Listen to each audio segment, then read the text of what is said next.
तर अभिनेता सैफ अली खानवर त्याच्या घरी चोरानं हल्ला केला आणि त्यानंतर क्राईम ब्रांचची टीम आता सैफ अली खानच्या घरी दाखल झालेली आहे। या हल्ल्याचा तपास मुंबई पोलिसांच्या क्राईम ब्रांचकडे सोपवण्यात आलाय आणि क्राईम ब्रांचची ही टीम सैफ अली खानच्या वांद्रे इथल्या घरी आता दाखल झाली आहे। पुढचा तपास सुरू आहे। क्राईम ब्रांचकडून सैफ अली खानवर जो चाकू हल्ला झालेला आहे त्या संदर्भातली आता तपास सुरू आहे। त्यामुळे क्राईम ब्रांचचं पथक या ठिकाणी आता दाखल झालेले पुढच्या तपासाला आता सुरुवात झालेली आहे आणि पोलिसांचे मोठे पथक या ठिकाणी आता चौकशीसाठी आलेले आहेत। तपास वेगाने सुरू आहे। सैफच्या घरामध्ये घुसून त्याच्यावर चाकू हल्ला करण्यात आला होता। अज्ञातांना चाकू हल्ला केलेला आहे आणि त्याचा तपास आता सुरू आहे। मात्र अनेक प्रश्न उपस्थित झाले। सैफ अली खानवर झालेल्या या चाकू हल्ल्यानंतर एका अभिनेत्याची आणि एवढ्या मोठ्या व्यक्तिमत्वाची खरं तर स्वतःची एक वेगळी अशी सुरक्षा यंत्रणा असते।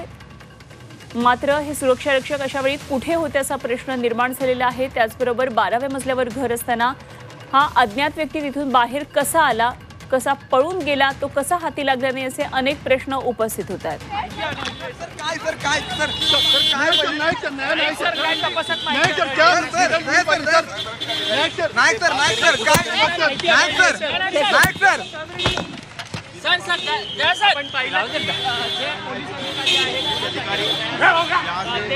मनश्री पाठक आमच्या प्रतिनिधी आपल्या बरोबर आहेत आणि सध्या सैफ अली खानच्या निवासस्थानाजवळून ते आपल्या बरोबर आहेत। मनश्री, काय नेमक्या सगळ्या घडामोडी दया नाईक आत्ताच गाडीमधून बसून पुढे गेलेले आहेत, काय नेमकं तपासाची गती काय?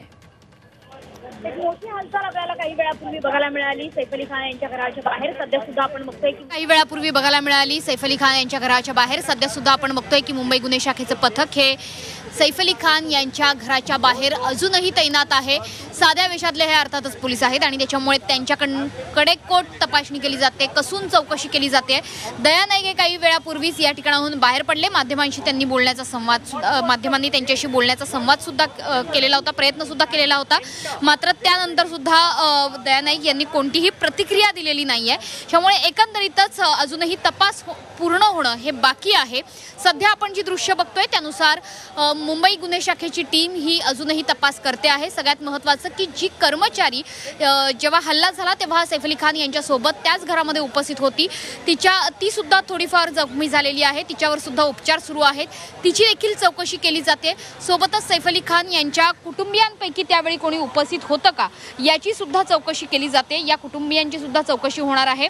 त्याच्यामुळे एकंदरीतच गंभीर असं हे प्रकरण, त्याची चौकशी सध्या सुरू आहे। जर आपण बघितलं की जी कर्मचारी उपस्थित होती ज्यावेळेस हा हल्ला झाला, अरियामा फिलिप उर्फ लीमा असं या महिला कर्मचारीचं नाव आहे, ही सुद्धा या हल्ल्यामध्ये जखमी झाली होती। जेव्हा सैफ अली खान यांच्यावर हा हल्ला झाला तेव्हा हा हल्ला रोखण्याचा तिने प्रयत्न केला आणि हा प्रयत्न करत असतानाच ती जखमी झालेली होती। त्याच्यामुळे सोबतच सैफ अली खान यांची 2 मुलं ही त्यावेळेस नेमकी कुठे होती असा सुद्धा प्रश्न या ठिकाणी उपस्थित होतोय। करीना कपूर खान यांनी जी इन्स्टा स्टोरी अपलोड केलेली होती त्यानुसार रात्री 11 वाजता करीना कपूर या ठिकाणी उपस्थित नव्हत्या। काही पोलीस पुन्हा एकदा बाहेर येत आहेत, त्यांच्याशी संवाद साधण्याचा आपण प्रयत्न करू शकतो। काही अपडेट हाती लागले? काही अपडेट हाती लागले? कोणतीही प्रतिक्रिया द्यायला पोलीस हे तयार नाहीये। दया नाईक यांनी सुद्धा हीच प्रतिक्रिया दिली होती की अद्याप कोणतीही प्रतिक्रिया आम्ही देऊ शकत नाहीये, कोणतीही माहिती, ठोस माहिती हाताला लागत नाहीये। पुन्हा एकदा जर दृश्यांकडे आपण बघितलं तर अजूनही काही पोलीस हे आतमध्ये आहेत। हा संपूर्ण उच्चभ्रू वस्तीचा परिसर आहे। या उच्चभ्रू वस्तीच्या परिसरामध्ये अशा प्रकारे अज्ञात व्यक्तीने येणं आणि अचानकपणे सैफ अली खान यांच्यावरती जीव घेणं म्हणता येईल अशा पद्धतीचा हल्ला करणं ही निश्चितपणे गंभीर बाब मानली जाते आणि म्हणूनच सातत्याने आता या इमारतीची आणि आजूबाजूच्या परिसराची कसून तपासणी केली जाते। अगदी मनश्री, सगळ्यात महत्त्वाची गोष्ट ती म्हणजे CCTVचा जो आधार घेतला जाणार आहे, त्यातलं जे चित्रीकरण आहे त्याचा तपासासाठी आधार घेतला जाणार आहे। काय या संदर्भातली माहिती कळतीये का? कारण 2:30 वाजता मध्यरात्रीनंतर अशा प्रकारे एखादा अज्ञात त्या ठिकाणी असणं आणि तो कुठेही कॅप्चर न होणं हे सुद्धा आश्चर्यकारक आहे। तो तिथनं पळून कसा गेला हा एक मोठा प्रश्न आहे। तिथल्या सुरक्षा रक्षकांनी त्याला पकडलं कसं नाही, असे अनेक प्रश्न खरं तर उपस्थित होतात। अर्थातच पोलिसांचा या दृष्टीने तपास सुरू असेल।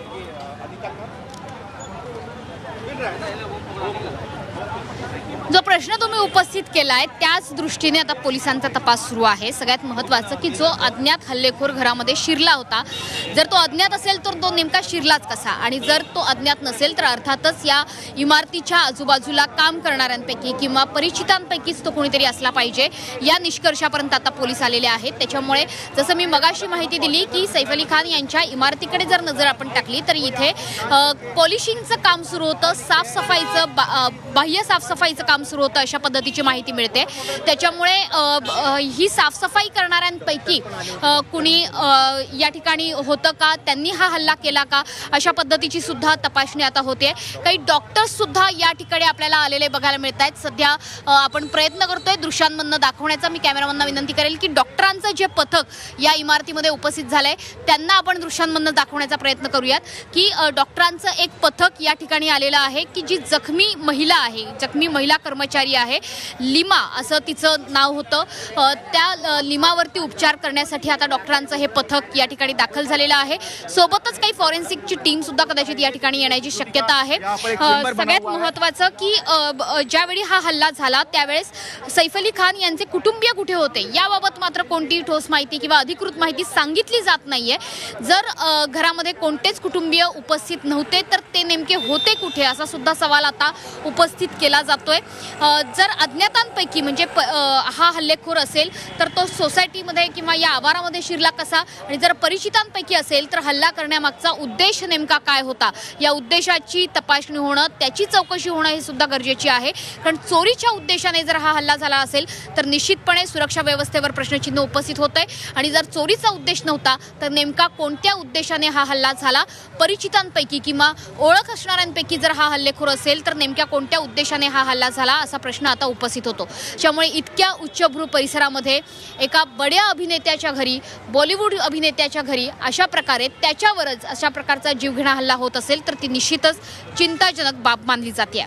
निश्चितच मनशी, त्याचबरोबर काही राजकीय वर्तुळातून प्रतिक्रिया घेण्याचा आपण प्रयत्न केला, आणि त्यावेळी सगळ्यात महत्त्वाचा आणि मोठा मुद्दा उपस्थित झाला होता तो म्हणजे कायदा सुव्यवस्थेची परिस्थिती आणि एकंदरीतच गृह खातं काय करते अशा प्रकारचे खरं तर प्रश्न उपस्थित केले जात होते। अर्थातच याला गृह खातं उत्तर देईल आणि देवेंद्र फडणवीस मुख्यमंत्री यावर आता काय पुढे प्रतिक्रिया देतील या सर्व राजकीय वर्तुळातल्या प्रतिक्रियांकडे हे बघणं देखील महत्त्वाचं ठरणार आहे। मनशी, तुर्तास धन्यवाद दिलेल्या माहितीसाठी। वेळोवेळी आपण या संदर्भात चर्चा करत राहू आणि काय नेमके अपडेट्स आहेत आपल्याकडून जाणून घेत राहू। तुर्तास धन्यवाद दिलेल्या माहितीसाठी। तर झी 24 तासनं या घटनेनंतर काही महत्त्वाचे सवाल उपस्थित केलेत, एकदा आपण पाहूया। कडक सुरक्षा व्यवस्था असताना हल्लेखोर घरात शिरलाच कसा, अभिनेत्याच्या घरावर हल्ला कसा होतो, मुंबईमध्ये बॉलिवूड अभिनेते असुरक्षित आहेत का, हल्लेखोर घरात शिरला असताना कुणीच कसं पाहिलं नाही, सैफची वैयक्तिक सुरक्षा ही त्यावेळी कुठे होती, सीसीटीव्हीद्वारे हल्लेखोराची ओळख का पटली नाहीये, हल्ल्याच्या वेळी सैफच्या घरी नेमकं कोण होतं,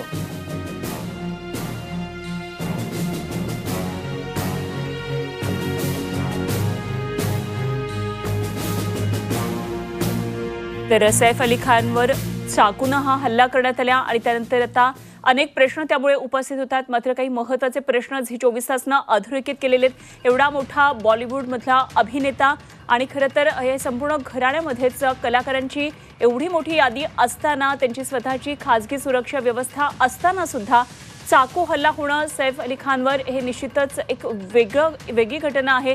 त्यामुळे याची आता सखोल चौकशी होणार आहे आणि त्या दृष्टीनं पोलिसांची वेगवेगळी पथकं या ठिकाणी दाखल झालीत आणि मुंबई क्राईम ब्रांच या संदर्भातला आता पुढचा तपास त्यांनी हाती घेतलेला आहे आणि त्यासाठी दया नाईक काही वेळापूर्वी या ठिकाणी आलेले होते आणि पुढचा तपास त्यांच्या टीमसह या ठिकाणी सुरू होता। मात्र प्रतिक्रिया देण्यास त्यांनी नकार दिलेला आहे। त्याचबरोबर राजकीय वर्तुळातून सुद्धा अनेक महत्त्वाच्या प्रतिक्रिया आपल्याला पाहायला मिळाल्या आणि या दरम्यान राज्यातल्या कायदा सुव्यवस्थेचा एक प्रश्न निर्माण झाला असल्याचं सुद्धा उपस्थित केलेत मुद्दे। वर्षा गायकवाड यांच्याशी आपण काही वेळापूर्वी बोललो आणि कशा प्रकारे धिंडवणे महाराष्ट्रात मधल्या कायदा सुव्यवस्थेचे निघालेत आपण बघतो असं त्या म्हणाल्या। खरं तर एवढा मोठा अभिनेता आणि त्याच्यावर अशा प्रकारे चाकू हल्ला होणं सर्वसामान्य सुरक्षित आहेत का असा प्रश्न त्यांनी उपस्थित केला आणि त्यामुळेच महाराष्ट्रात कायदा सुव्यवस्थेचे धिंडवणे निघालेले आहेत. अत्यंत दुर्दैवी घटना आहे. राज्यामध्ये सध्या अनेक घटना घडतात आणि त्यामुळे अशा ज्या कायद्याच्या कचाट्यात खरं तर या घटना आल्या पाहिजेत, मात्र त्यावर कुठल्याही प्रकारचा वचक नाहीये, कोणालाही कशाची जरब नाही असे प्रश्न उपस्थित होतात. असा महत्त्वाचा मुद्दा खासदार वर्षा गायकवाड आणि त्याचबरोबर सुषमा अंधारे यांनी सुद्धा उपस्थित केला. तर आमदार राम कदम यांनी म्हटलं की पोलीस पूर्णपणे सखोल चौकशी करतील आणि मुळापर्यंत पोहोचतील. काय नेमका हा चाकू हल्ल्याचं नेमकं कारण काय होतं हे समोर ते निश्चितच तिथपर्यंत पोहोचतील आणि काही वेळामध्ये हा सगळा तपास पुढे येईल असं त्यांनी सांगितलं.